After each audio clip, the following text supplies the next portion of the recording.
Hello नमस्कार सभी को। आज हम रुचिरा पाठ्यपुस्तक भाग 2 के षष्ठ पाठः सदाचारः सिक्स्थ लेसन सदाचार को पढ़ेंगे। इसमें ये 6 श्लोक दिए गए हैं। इन श्लोकों का एक एक हम हिंदी अनुवाद पढ़ेंगे। तो चलिए प्रारंभ करते हैं हम। पहला श्लोक है, आलस्य ही मनुष्याणाम शरीरस्थो महान रिपु न अस्ति उद्यम समो बंधु कृत्वा यम नावसीदति। तो इसमें कहता है कि आलस्य ही मनुष्याणाम, जो आलस्य होता है, प्रमाद होता है, लेजीनेस होती है, वो ही मनुष्याणाम, मनुष्यों में शरीर स्थितो, यानी शरीर में स्थित, शरीर में विद्यमान, महान मैंने बड़ा, रिपु मैंने शत्रु, यानी आलस्य संसार में मनुष्य का सबसे बड़ा शत्रु है।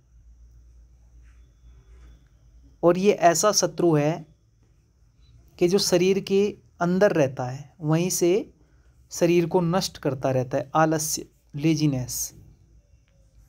न अस्ति उद्यम शमो, और उद्यम कहते हैं परिश्रम। परिश्रम के समान बंधु कोई भाई नहीं है, कोई मित्र नहीं है। परिश्रम के समान, मेहनत के समान कोई मित्र नहीं है, मेहनत से बड़ा कोई मित्र नहीं है। कृत्वा यम नावसीदति, जो मेहनत करता है, जो परिश्रम करता है, यम वह न अवसीदति, कभी दुखी नहीं होता। जो मेहनत करता है, परिश्रम करता है, जिसकी एक्टिविटी बहुत अच्छी है, जो श्रेष्ठ कार्य करता है, ऐसा व्यक्ति कभी भी दुखी नहीं होता। और इस श्लोक में बताया है कि जो आलस्य में पड़ा रहता है तो वो मनुष्य का सबसे बड़ा विनाशक होता है आलस्य, और वो शरीर में स्थित रहता हुआ शरीर का हनन करता रहता है, विकास कार्य रुक जाते हैं। तो ऐसा इस श्लोक के अंदर बताया गया। चलिए दूसरा देखते हैं।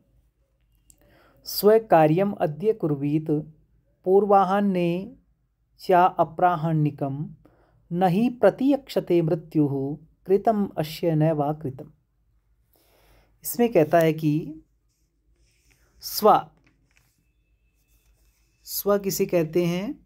कल को, यानी स्व कार्यम अद्य कुर्वीत, कल का कार्य आज करना चाहिए। पूर्वाह्ने चा अपराह्निकम, दोपहर के बाद का कार्य दोपहर से पहले करना चाहिए।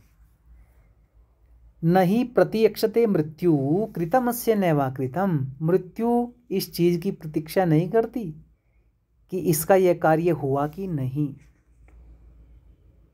कृतम अस्य नैवा कृतम, वो कार्य हुआ कि नहीं हुआ, मृत्यु को भी प्रतीक्षा नहीं करती। इसलिए कहा गया है कि जो कल का काम है वो आज करना चाहिए, और जो दोपहर के बाद का कार्य है वो हमें दोपहर के बाद न करके दोपहर से पहले करना चाहिए। अर्थात प्रत्येक कार्य में हमें प्रयत्नशील रहना चाहिए और शीघ्र अतिशीघ्र उसको करने का प्रयास करना चाहिए। हमें हर समय सक्रिय रहना चाहिए, ये दूसरे श्लोक में बताया गया है। तीसरा देखते हैं। सत्यम ब्रूयात् प्रियम ब्रूयात् न ब्रूयात् सत्यम अप्रियम प्रियम च नानृतं ब्रूयात् एष धर्मः सनातनः। इसमें बताया गया है कि सत्य बोलो, प्रिय बोलो। तो देखो इसमें बताया गया है सत्यम ब्रूयात् प्रियम ब्रूयात्, यानी प्रिय सत्य बोलना चाहिए।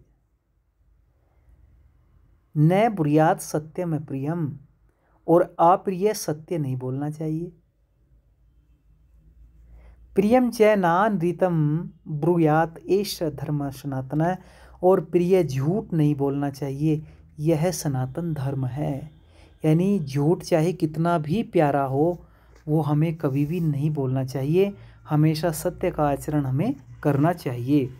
अगले चौथे श्लोक में कहता है, सर्वदा व्यवहारे स्यात् औदार्यम सत्यता तथा ऋजुता मृदुता चापि कौटिल्यम न कदाचनः। इसमें कहा गया है कि सर्वदा यानी सदैव, व्यवहारे स्यात् यानी मनुष्य के व्यवहार में सदैव क्या होनी चाहिए, उदारता, सदैव क्या होनी चाहिए, उदारता, औदार्यम, सत्यता तथा सच्चाई। यानी मनुष्य के व्यवहार में सदा उदारता, उसी प्रकार सच्चाई, ठीक है। ऋजुता, मृदुता चापी कौटिल्यम ने कदाचन, सच्चाई होनी चाहिए, सरलता और नम्रता भी होनी चाहिए, परंतु कभी भी क्या नहीं होनी चाहिए, कौटिल्यम, कुटिलता नहीं होनी चाहिए। मनुष्य के व्यवहार में हमें हमेशा ध्यान रखना चाहिए कि जब भी हम दूसरों के प्रति व्यवहार करें तो उसमें सत्यता होनी चाहिए, उसमें उदारता होनी चाहिए, उसमें सच्चाई होनी चाहिए, उसमें सरलता और नम्रता होनी चाहिए, परंतु कभी भी हम दूसरों के प्रति कुटिलता का व्यवहार न करें, ऐसा प्रयास हमें करना चाहिए।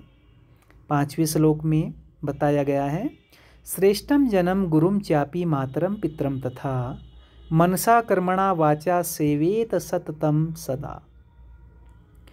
इसमें कहा गया है कि श्रेष्ठ जन्म, श्रेष्ठ व्यक्ति, जना कहते हैं व्यक्तियों को, श्रेष्ठ व्यक्ति गुरु, माता और उसी प्रकार पिता की भी क्या करनी चाहिए, मातरम पितरम तथा मनसा कर्मणा वाचा, मन से, वाणी से और कर्म से, सेवेत सततम सदा, सदा क्या करनी चाहिए, सेवा करनी चाहिए।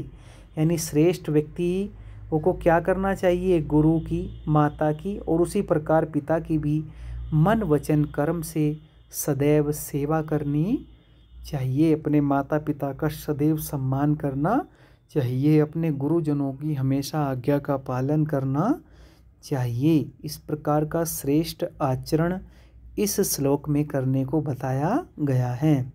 और अंतिम जो श्लोक है सदाचार पाठ का, उसको हम पढ़ते हैं, मित्रेण कलहम कृत्वा न कदापि सुखी जनाः इति ज्ञात्वा प्रयासेन तदेव परिवर्जयेत्। यानी इसमें कहता है कि मित्रेण कलहम कृत्वा जन कदापि सुखी न भवति, मित्र के साथ झगड़ा करके मनुष्य कभी सुखी नहीं हो सकता। और आगे कहता है कि इति ज्ञात्वा प्रयासेन तदेव परिवर्जयेत्, यानी यह जानकर उस झगड़े से बचना चाहिए। इति ज्ञात्वा, ऐसा जान करके, प्रयासेन, प्रयास करना चाहिए, तद एव, उससे ही, परिवर्जयेत्, बचने का, किससे, कलहम, झगड़े से। तो मित्रेण कलहम कृत्वा, यानी मित्र के साथ झगड़ा करके मनुष्य कभी न कदापि सुखी जना, कभी सुखी नहीं हो सकता। इस प्रकार से इस 6 के 6 श्लोकों का भावार्थ हमने पढ़ा है इस वीडियो में, और आगे की दूसरी वीडियो में हम इसके प्रश्न उत्तरों को करेंगे। तो आज के लिए इतना ही। सभी का धन्यवाद। ओम शांति।